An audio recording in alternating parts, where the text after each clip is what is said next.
na dala nyo lagi sa sakyan. Ito yung mga 10 bagay na sa tingin ko na kailangan lagi na sasakyan. Unang-una is yung tire pressure gauge. Yan, tire pressure gauge. Yung traditional, ayan, para pan-check nung pressure ng gulong.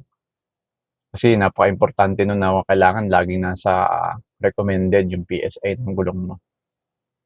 Yan. Pero dati ito ginagamit ko. Pero ngayon kasi, bumili na ako nito. Itong tire pressure gauge na tire inflator din ng Inco dahil mahilig ako sa Inco. So ito binili ko. So battery operated to. Yan. Battery operated to. Tapos may digital screen. Yan. May pang kotse, may pang motor, pang bola, yan. Tapos nandito yung parang hose. Hose. Kakabit mo dyan. So ito yung ginagamit ko. Yan. Tapos pag saksak mo dito niyan,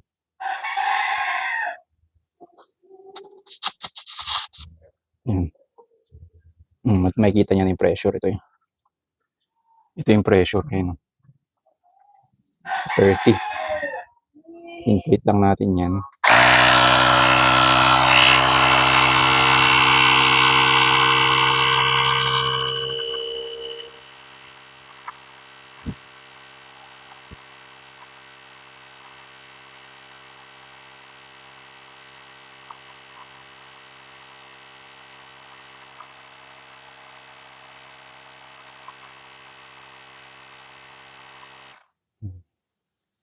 Pag tapos na, automatic na siya mag-stop. Tapos tanggalin natin.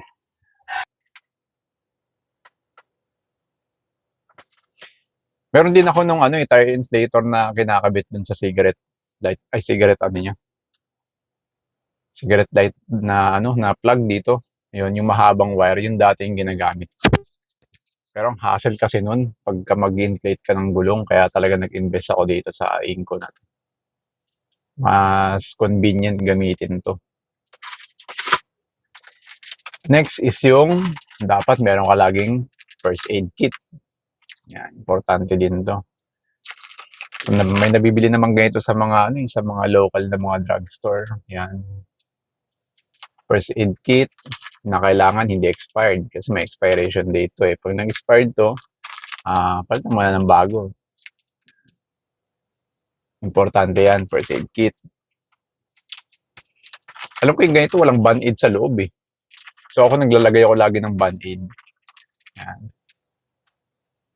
Kasi yung anak ko minsan nasugatan, tapos umiiyak, nag-aanap kami ng band-aid. Wala palang band-aid sa loob to. So, mula naglalagay na ako lagi ng band-aid. Next is yung fire extinguisher na maliit. Yan. Yung maliit lang na ganito lang ang size na kasya dun sa mga side pocket ng pintuan. So, mura lang naman to. Ayun 240 nga lang bili ko dito. Kailangan lagi meron sa sasakyan to just in case na may biglang umuusok dyan, umapoy, ayan, naka-ready ka lagi. Kung may nakita ka sa daan na kailangan ng ganito, ayan, pwede mong tulungan. Ayan.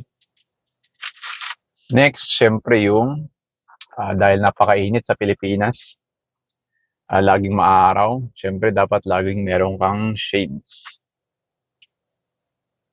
Ayan, shades. So, mas okay yung shades na polarized kaysa dun sa normal na shades lang. Kasi yung polarized, binabawasan niya yung glare lalo na pag tirik na tirik yung araw, tapos tumatama dun sa mga bakal, sa mga aluminum. Ang lakas ng bounce ng ilaw nun Ngayon kung polarized yung shades mo, binabawasan niya yung glare. Mas maganda yung contrast ng polarized kumpara sa normal na shades lang. Dati mahal ang mga polarized pero ngayon kasi meron ka na mabibili mga 300 pesos na polarized na yung shades. So yan. Shades na polarized. Next is yung toe strap. Kailangan meron ka rin lagi nito sa sasakyan mo. Towing rope o toe strap. Just in case meron kang kailangan kahilain, biglang huminto yung sasakyan mo dyan, ayaw mag-start. Tapos kailangan mo ng toe strap. Ito, kailangan meron ka rin lagi nito sa sasakyan mo. Tapos next, syempre ay pera. So, kailangan lagi kang merong extra pera sa kotse. So, depende na kung magkaano. 1,500 o tig-100 yan. Kailangan mayroon kang laging bill dyan sa pera mo. Ay, sa kotse mo. Kasi ako minsan dati nag-drive ako, malis ako, nung nakalimutan ko yung wallet ko.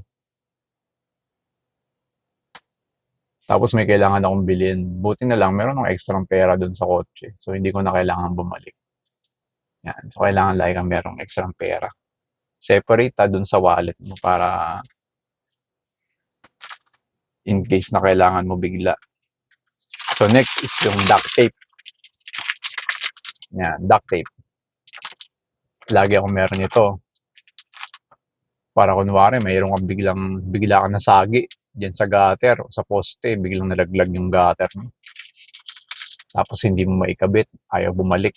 So, kailangan mo ng na duct tape para temporary, ikabit mo muna, dikit mo muna para makaalis ka.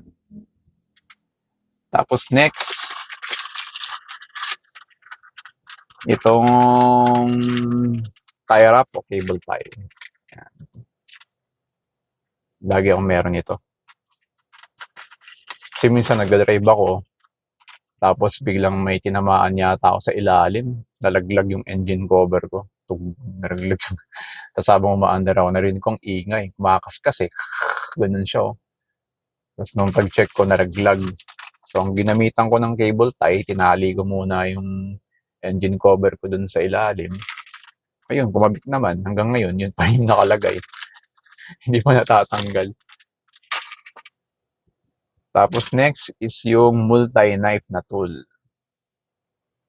Yan, inko din, dahil maligaw sa inko. Yan. Marami akong ganito pero ito kasing multi-knife na tool na to, ang talas nito. Yan, may kutsilyo, yan, may gunting. Minsan may kailangan akong gupitin, so yan, ginugunting ko yan.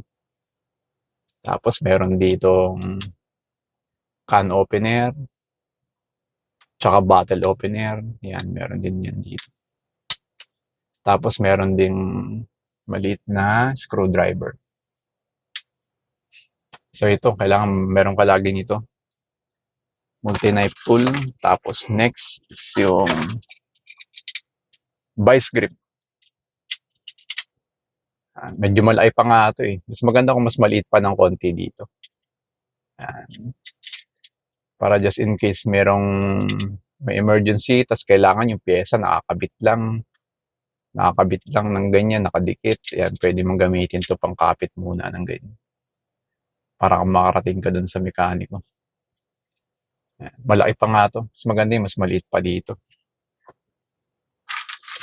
So, yun, yung 10 bagay na para sa akin ay laging nasa sasakyan.